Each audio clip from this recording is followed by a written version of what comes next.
अस्सलाम वालेकुम ख़वातीन व हज़रात, पेश खिदमत है हस्बे हाल। मैं हूँ आपका मेज़बान फरीद रईस। नाज़रीन, माह मुबारक की रौनक और बरकतों का सिलसिला जारी व सारी है। इस माह मुबारक में जहाँ दस्तरखान वसी हो जाते हैं, वहीं बेशतर घरों में जो शेड्यूल है वो भी उलट पुलट होकर रह जाता है। हाँ जी। ज़्यादातर घरों में ये देखने में आया है कि वो इफ्तार के बाद सहर तक जागते रहते हैं और फिर सहरी करके सारा दिन सोए रहते हैं जी। जो दर हकीकत रोजे की रूह के खिलाफ है। बिल्कुल। आमतौर के ऊपर देखा जाए तो ये एक पूरा सिस्टम डिस्टर्ब होकर रह जाता है, लेकिन क्या करने और क्या ही कहिए कि यहाँ सब कुछ उलट पलट होकर रह गया है।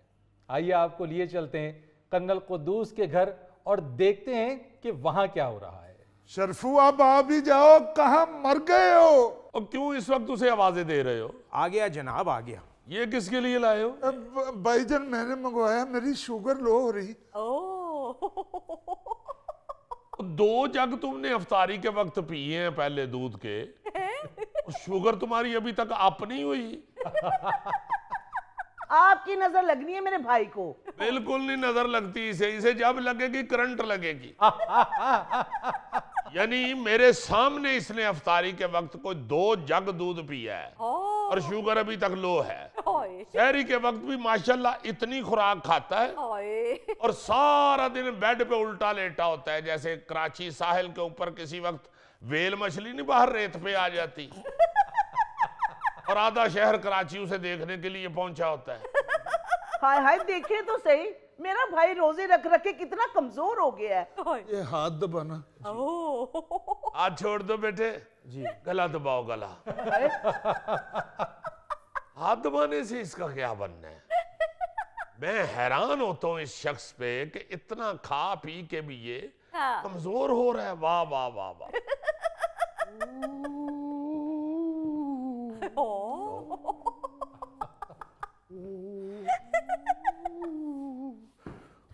साहब जी खैर है, आज तो आप छप्पड़ सिंह बने हुए हैं।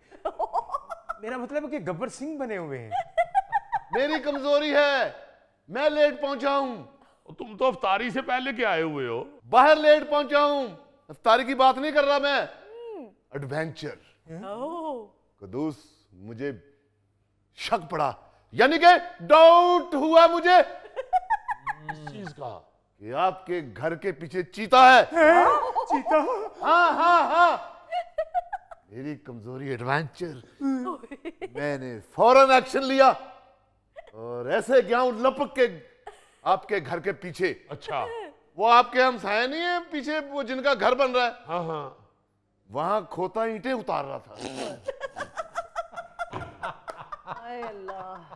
यानी जैसा शिकारी वैसा शिकार। शुक्र करो उनका खोता नहीं मार दिया मैंने, वरना मैं निशाना ले चुका था और पैसे आपको भरने पड़ने थे।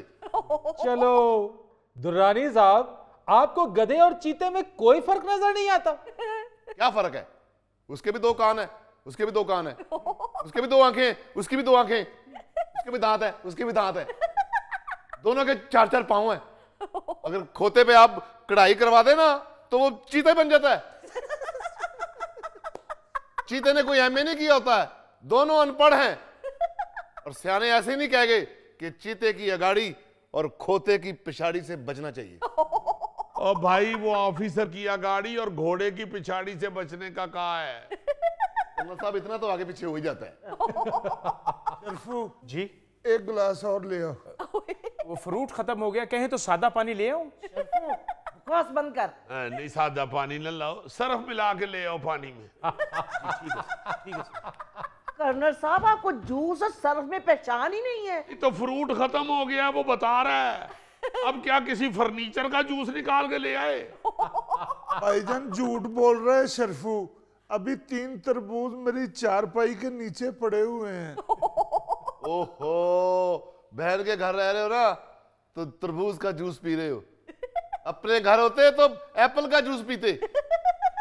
मम्मा, मैंने बात किया, इरफान नहीं आ रहे सहरी के लिए। हाँ क्यों बेटा, वो तो कह के गया था कि मैं सहरी यहीं करूंगा। मम्मा, आपकी बहू ने बाजारी समोसे और पकोड़े मंगवा के उसके आगे रख दिए थे, इस वजह से उसकी तबीयत खराब हो गई है, इसलिए वो कह रहे मैं नहीं आऊंगा। कर्नल साहब, अपनी लाडली बहू के करतूत सुन रही हैं? वो करतूत क्या, उसने उल्टी कलाबादी मार दी है।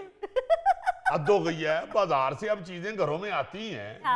बेटा इसमें नाराज होने वाली कौन सी बात है? बिल्कुल। बेटा चूल्हों में गैस नहीं आ रही, अब तो लोग खाना भी बाजार से मंगवा के खा रहे हैं। क्यों नहीं आती गैस चूल्हों में दुरानी अंकल? अभी शर्फू मेरे लिए मिल्क शेक बना के लाया है। वो दिल्ली के पहलवान, मिल्क शेक को कौन सा तड़का लगता है या उसको कौन सा बॉयल करना पड़ता है? ऐसे मैं तो हैरान हूं बेटे कि इरफान क्यों इतनी सी बात पे नाराज हो गया। और भी 36 चीजें पड़ी हुई थी टेबल पे, फ्रूट चाट पड़ी हुई थी, दही बल्ले पड़े हुए थे, वो खा लेता, उन पे कौन सा आपका मामू बैठ गया था? वाह, दामाद में से नुक्स निकालना, ये ना सोचना कि तुम्हारी बहू ने क्या चंद चढ़ाया है। यार आप लोग क्यों इतना फौरन महाजराई पे उतर आते हो? भाईजान ये भी तो देखें, दामाद पहली मर्तबा आया है हमारे घर रोजा खोलने के लिए। मगर तुम जो लूतियां लगाते हो ना, वो मैं कई मर्तबा देख चुका हूँ। कल का लगा हुआ है, उसको ये भी पसंद है, उसको ये भी पसंद है, ये भी बनाओ, ये भी बनाओ, ये भी बनाओ। मैं साफ देख रहा था कि हर चीज ये अपने लिए बनवा रहा है। इसके जितने भी दामाद की खिदमत करने के काम है ना, वो सारे इसके पेट में से होके गुजर रहे हैं। लीजिए साहब। शर्फू खुदा का खौफ खाओ, रमजान मुबारक में भी सादा पानी। तो कपड़ों को देने वाला नील डालना हूं? वो तो पी लो सादा पानी, तुम भी सादे ही हो। तुम कौन से तेरे बिन ड्रामे के हीरो हो? शर्फू मैंने तुम्हें कहा था कि मेरी चारपाई के नीचे 3 तरबूज पड़े हुए हैं।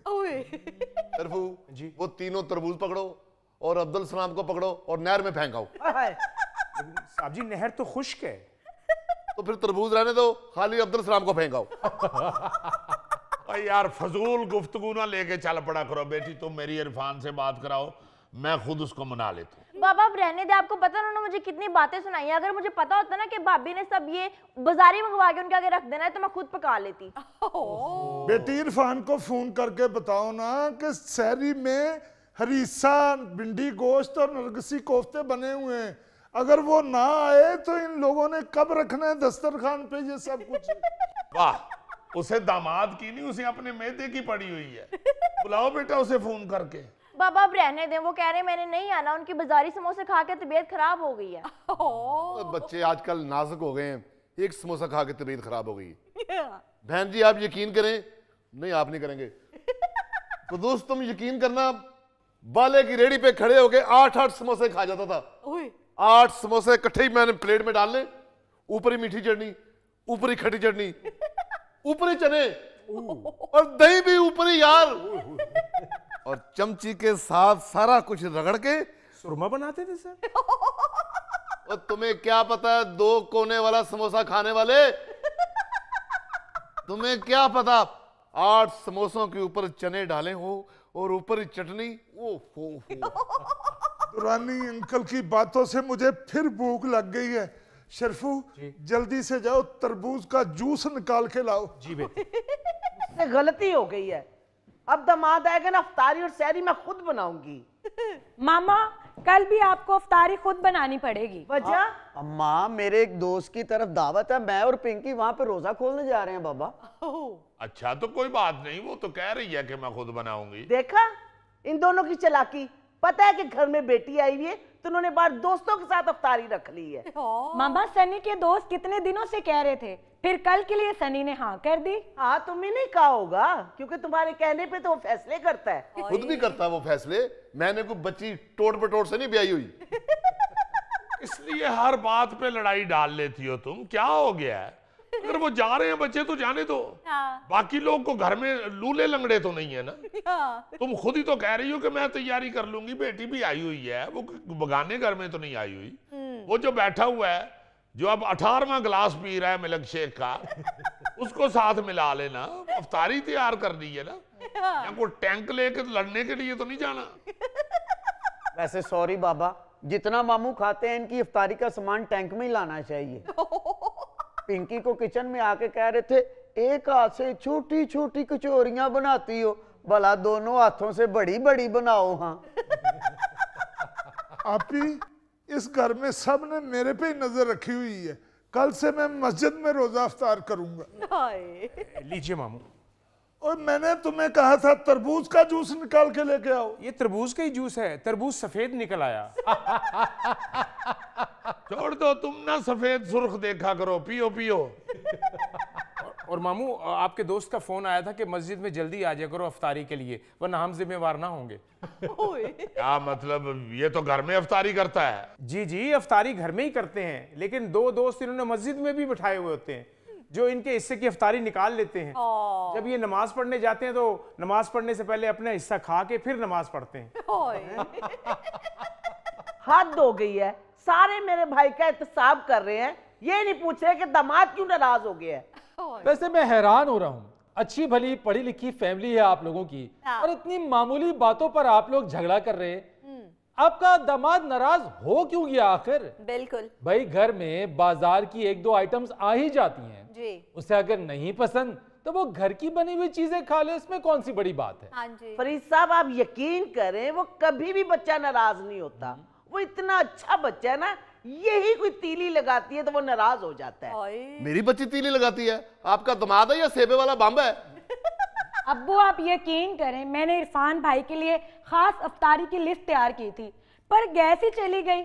और आपको पता है कि मैंने अच्छी से अच्छी दुकान से चीजें मंगवाई थी बाहर से। तो बीबी वो अच्छी से अच्छी भी बाजारी चीज नहीं खाता, वहाँ मैं क्या करूँ? बेटा कुछ अकल करो, तुम्हारी बड़ी भाभी है।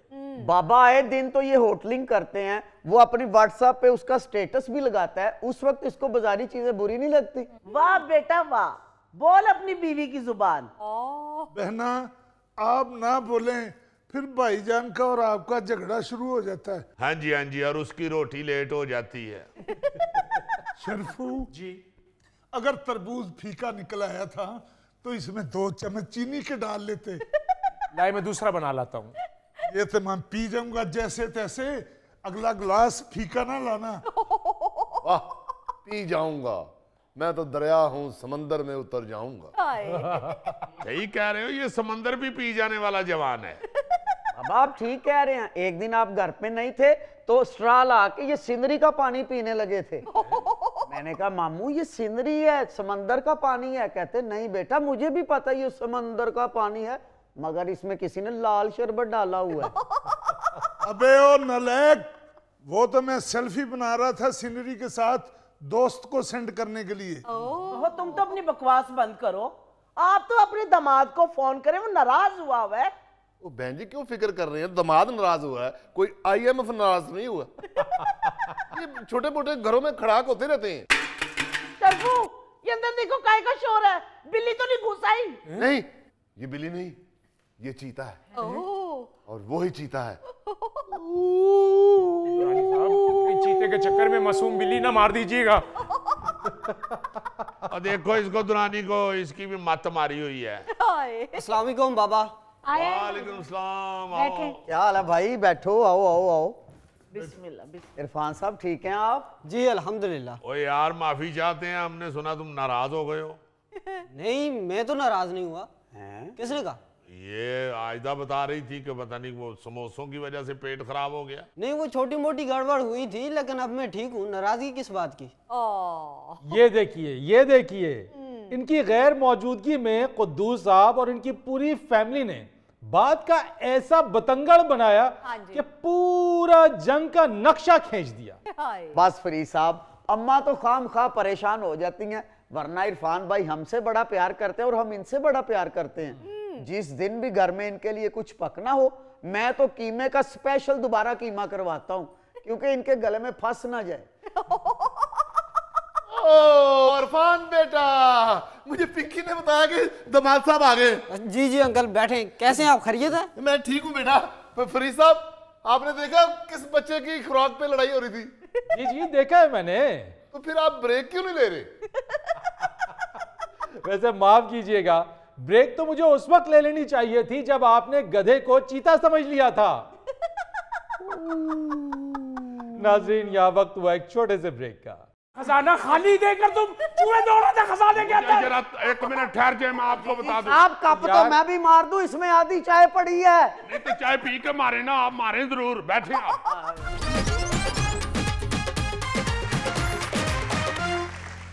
वेलकम बैक नाजरीन। पेशे खिदमत है हमारा नया सेगमेंट हस्बे न्यूज।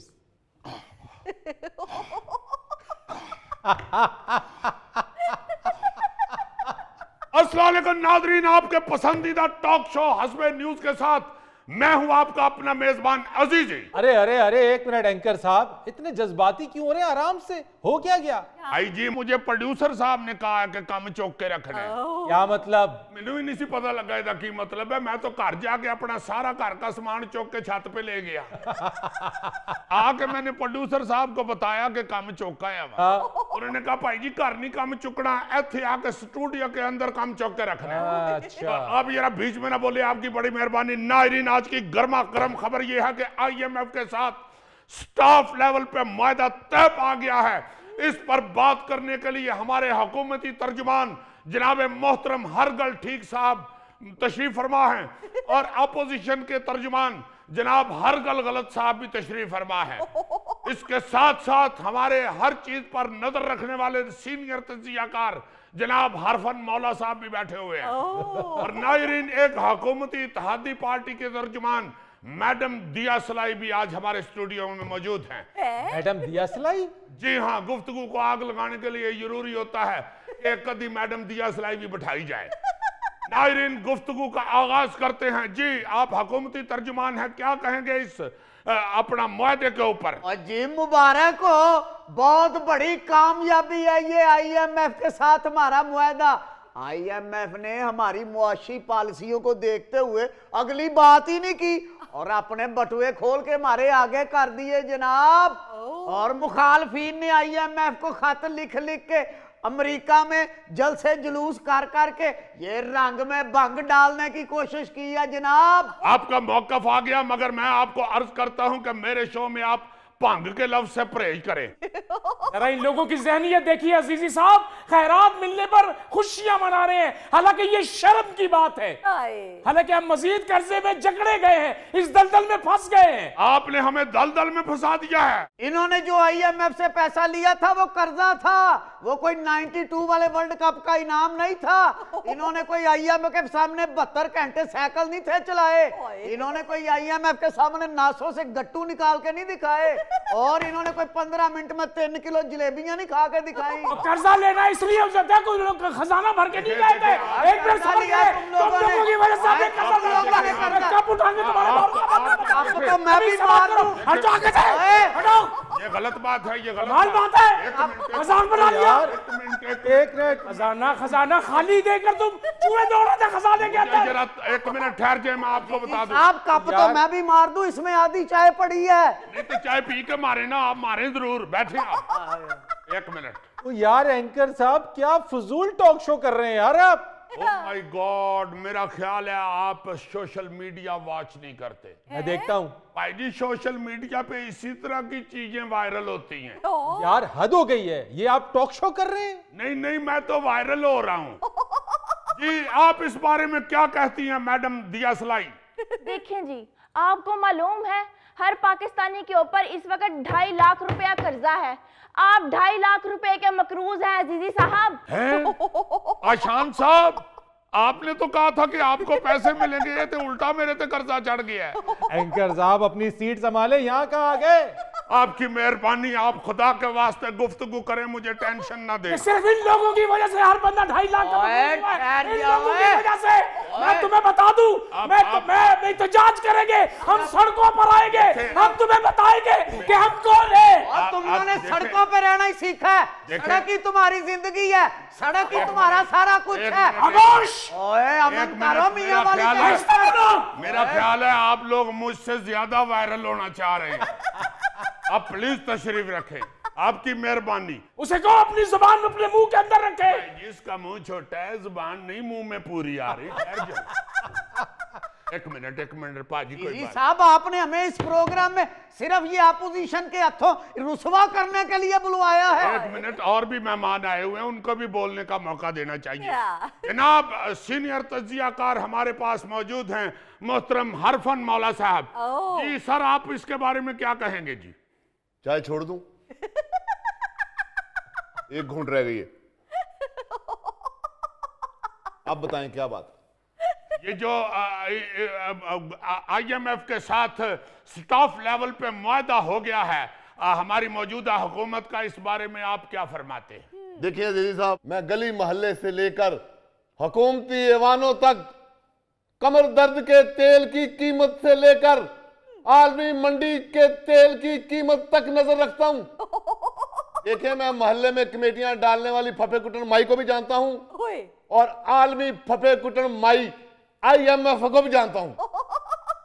जी आपकी गहरी नजर पे कोई शक नहीं है हमें, मगर ये जो IMF की तरफ से कर्जे का मुआहदा हुआ है, बेशक स्टाफ लेवल पे हुआ है अभी, इस बारे में आप क्या कहते हैं? देखिए ये बिल्कुल ऐसे ही है कि जैसे आप खजूरें और लाल शरबत लेकर बैठे हुए हैं और इफ्तारी के ऐन 5 मिनट पहले मोहल्ले से बिरयानी की बड़ी प्लेट आ गई। वाह वाह वाह वाह वाह। और अपोजिशन की हालत ऐसे है जैसे आपकी आखिरी कमेटी रहती हो और मोहल्ले की कमेटी वाली माई किराए का मकान छोड़कर चले जाए। वाह वाह वाह वाह वाह वाह वाह वाह, क्या तज्जिया किया है। वो एक मिनट, क्या फजूल तज्जिया किया है? ओ भाई जी, यही तो वायरल होने वाला तज्जिया है। ओ भाई, बंदर किसी टूरिस्ट की ऐनक उतार ले तो वो भी वायरल हो जाती है। नायरीन, इस अनपढ़ आदमी को मेरे पढ़े लिखे दानिश्वरों के तबसरे की समझ नहीं आनी। तबसरा तो उन्होंने बिल्कुल ठीक किया है। ये हुकूमत थोड़ी है, ये तो फराडन माई है जो कमेटियां लेके दौड़ जाती है। ओए ओए, किसको कह रहा हूं फराडन माई? से बात करो, मैं तुम्हें बता दूं, तुम्हें शायद पता नहीं है। आपसे बात करो।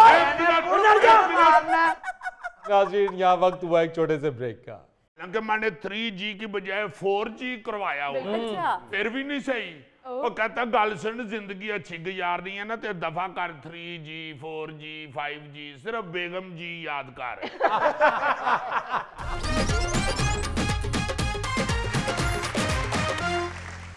नाजरीन, दिलचस्प और हैरानकुन खबर के साथ अजीजी। नायरीन, खबरों का जेम्स बॉन्ड मिस्टर अजीजी आपके लिए जो आज खबर लाया है वो इंतहाई क्रिस्पी, चटपटी और मजेदार है।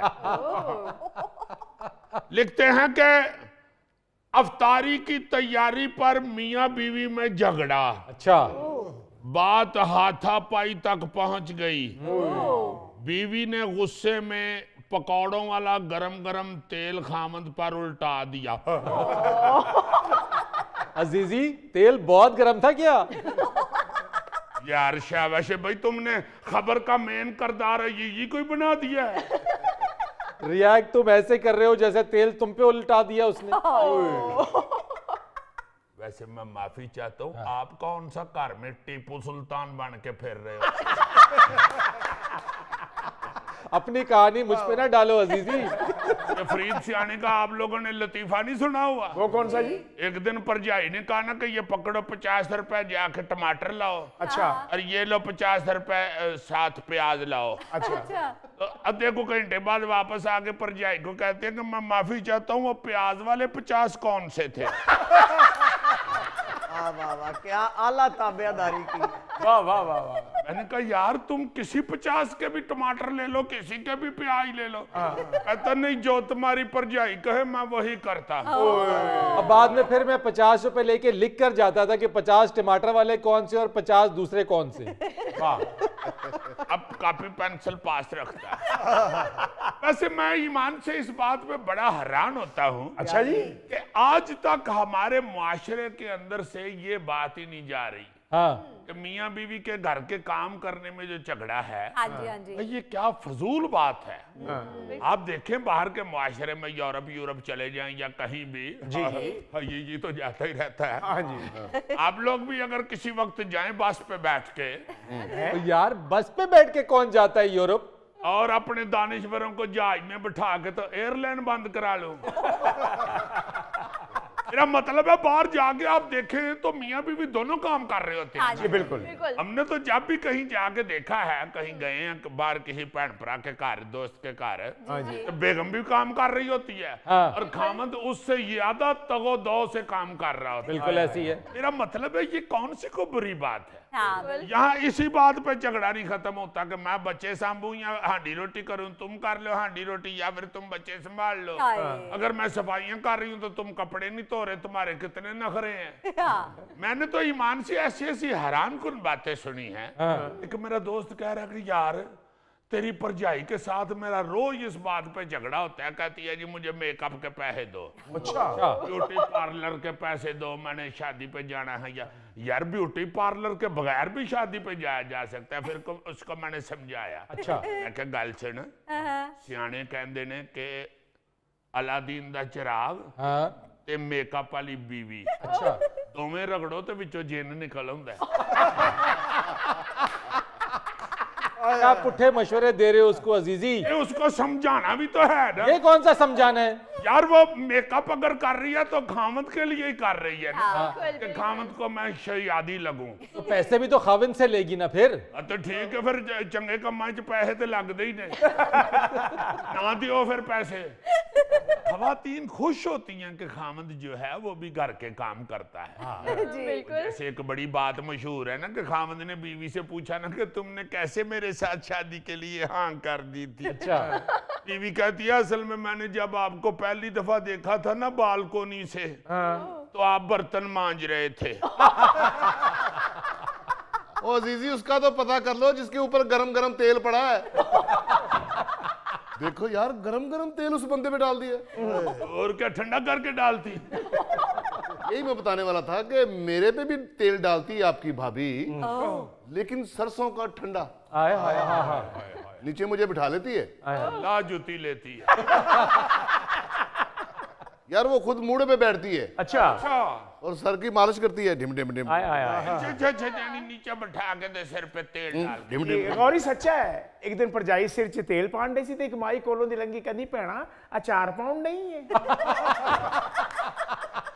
वैसे मैं सोचता हूँ कि ये कोई ऐसी बुरी बात नहीं है। अगर आप खामद के तौर पे घर में लगे हुए हैं, आपकी जॉब जो है वो खत्म हो गई है, जो आप करते हैं, आप घर में आ चुके हैं, तो घर आके अगर आप बीवी के साथ हाथ बंटा दें तो इसमें कौन सी पैड़ी बात है यार? अजीजी मैं खुद घर के काम काज में हाथ बटा देता हूँ। यार एक गल पे दस दे जिमें सानू नहीं पता। तो किसी दोस्त ने किसी दूसरे दोस्त से पूछा ना कि भाई जी ये मेरा फोन का नेट नहीं ठीक आ रहा यार, हालांकि मैंने 3G की बजाय 4G करवाया हुआ, फिर भी नहीं सही। वो कहता गल सुन जिंदगी अच्छी गुजारनी है ना तो दफा कर 3G 4G 5G, सिर्फ बेगम जी याद कर। गोगा जी भी भरजाई नूं कह बैठे कि दुनिया च बेहतरीन हांडी मर्द ही पकांदा। अच्छा बस उदों दे घर हांडी पका रहे ने और खा भी रहे हैं। वाह वाह, नहीं जाहिर है तो फिर खानी तो है ही है। काजू लई ते ओ ते हांडी आप दौड़ के मुंह च वड़ जांदी होनी। नहीं अजीजी बंदा तरीके ना खावे हांडी, ये तो पकांदा पकांदा आधी खा जांदा है। यार आप लोग फिर गोगे के पीछे पड़ गए। मैं कहना ये चाहता हूँ कि खामद को क्या तकलीफ है, वो क्यों नहीं काम करता, फिर बीवी अक के उसके ऊपर गरम गरम तेल डाल दे। यार ये भी कोई बात नहीं कि गरम गरम तेल डाल दे, ये कोई इतनी बड़ी बात तो नहीं है अजीजी। अच्छा जी इससे ज्यादा खतरनाक जुल्म सहे हैं आपने। मैं अपनी बात नहीं कर रहा। मेरा कहने का मतलब ये है कि खामद को भी चाहिए कि कॉपरेट करे। और ये बार ना हम लोग एक दूसरे को ताने दे दे के तो हमें पूछल पे खड़ा कर देते। बिल्कुल सही। हालांकि वो क्या लतीफा मशहूर है, वो बच्चा स्कूल गया हुआ था ना तो नया नया, तो टीचर ने उससे पूछा आपके अब्बू क्या करते हैं? अच्छा। तो कहते जी जो अम्मी कहती हैं वही करते हैं।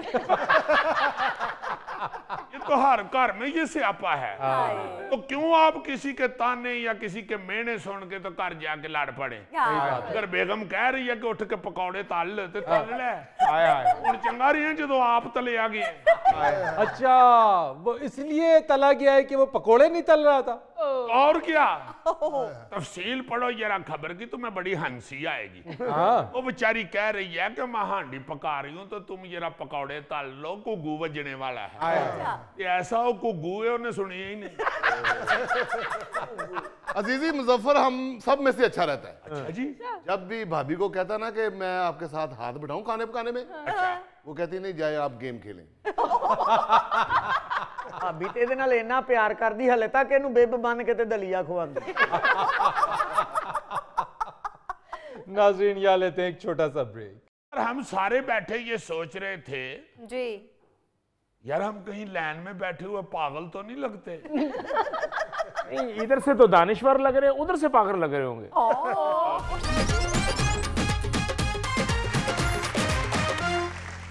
जी, क्या बात करना चाह रहे हैं अजीजी साहब? यार हम सारे बैठे ये सोच रहे थे जी यार हम कहीं लाइन में बैठे हुए पागल तो नहीं लगते। नहीं, इधर से तो दानिश्वर लग रहे, उधर से पागल लग रहे होंगे। यानी जेडी सैड वाला मैंने शक पै रहा सी वो सच्चा हो गया।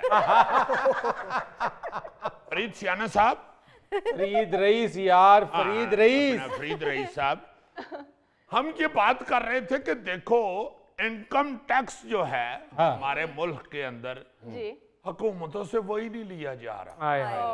अब देखे ना कि कितनी जलालत हो चुकी है पूरी दुनिया में हमारी।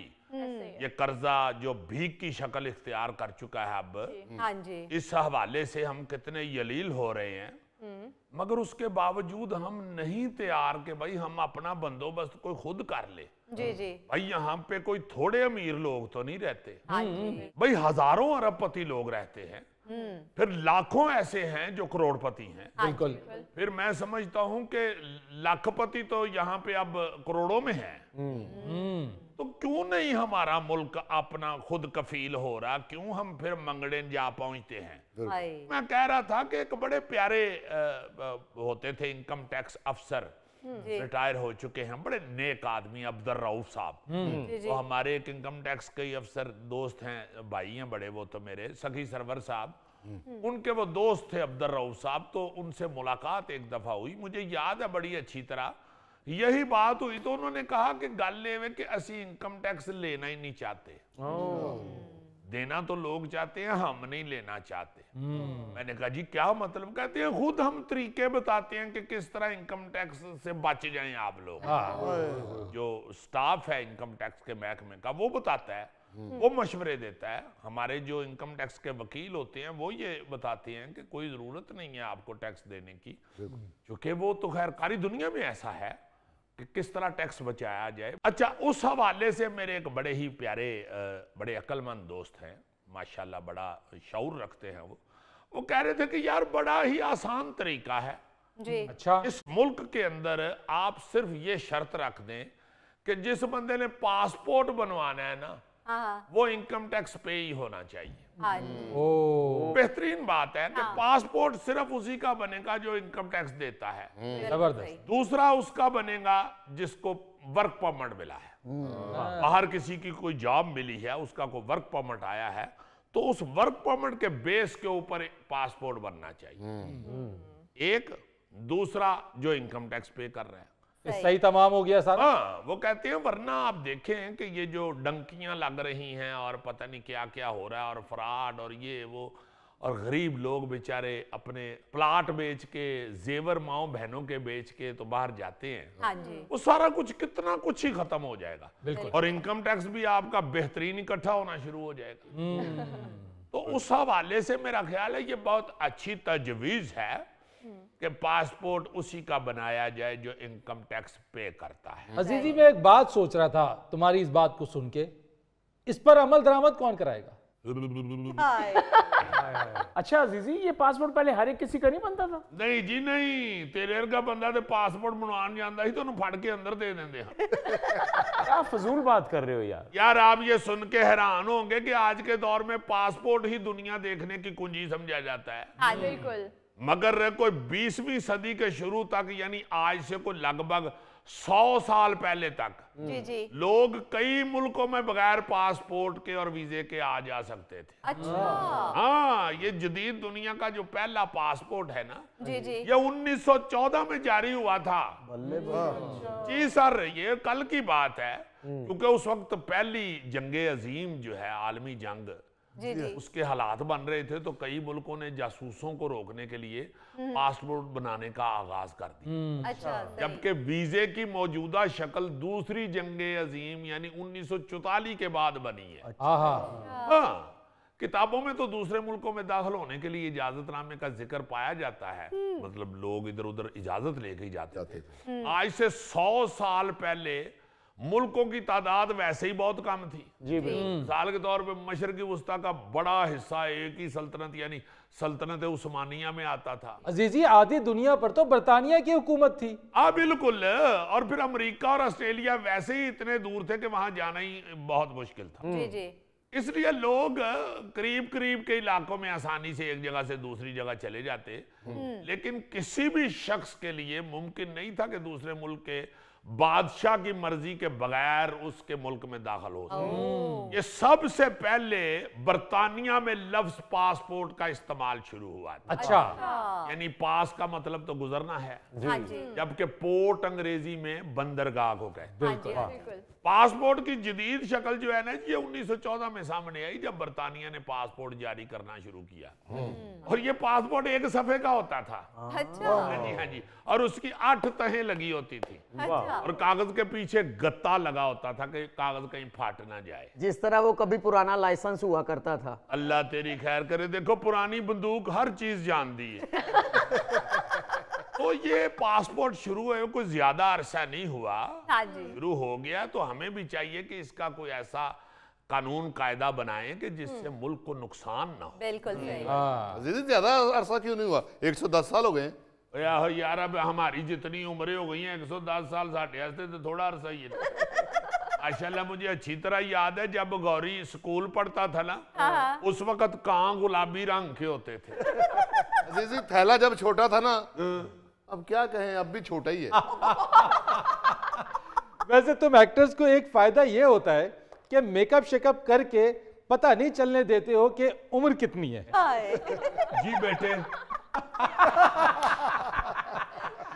नाजरीन, मशहूर अमेरिकी बिजनेसमैन और सरमायाकार वॉरेन बुफे को मैं पढ़ रहा था। उसकी एक बात दिल को लगी। वो लिखता है कि ईमानदारी एक कीमती तोहफा है, आप सस्ते लोगों से इसकी तवक्को ना रखें। अपने मेजबान फरीद रईस को इजाजत दीजिए। कल आपसे फिर मुलाकात करेंगे इंशाअल्लाह। तब तक के लिए अल्लाह हाफिज।